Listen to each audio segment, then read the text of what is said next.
পিনাৰী কমিটিত এই পিনাৰী ডিপাৰ্টমেণ্টত engineer computer assistant আৰু GRS আৰু GPC সকলোলৈ আমাৰ দৰমহা বৃদ্ধি কৰাৰ কাৰণে আমাৰ নিমা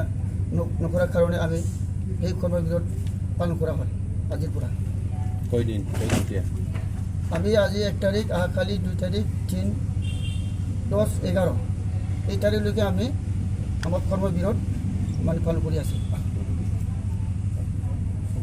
চৰকাৰলৈ কি দাবী উত্থাপন কৰিব আপোনালোকে দাবী উত্থাপন এতিয়া আমাৰ নিমীকৰণ কৰিব লাগে আমাৰ কাৰণে যেটা আমি 8,400 দৰমহা পাই আমি 24 ঘণ্টা কাম কৰি আজিলৈ মানে 12 বছৰ আহিছে আমাৰ দৰমহা বৃদ্ধি নকৰাৰ কাৰণে আমি সেইবিলাক কাৰ্যসূচী ল'ব লগা বাধ্যতা হয়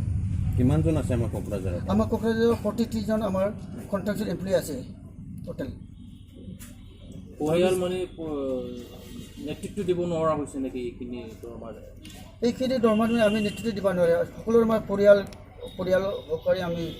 যিবিলাক মানে খৰচ আজিৰ দিনটোত সেই হিচাপত আমি এইখিনি দৰমহাত আমি চলিব নোৱাৰে পৰিয়াল চৰকাৰে যদি মানি নলয় তেতিয়া আগলৈ কি কৰিব আপোনালোকে চৰকাৰে যদি মানি নলয় আমি 14 তাৰিখৰ পৰা 19 কালি আমি কৰ্মবিৰত কৰিব বুলি আমি ৰাজ্যিক লেভেলৰ পৰা সেইটো মানে নিৰ্দেশ আহিছে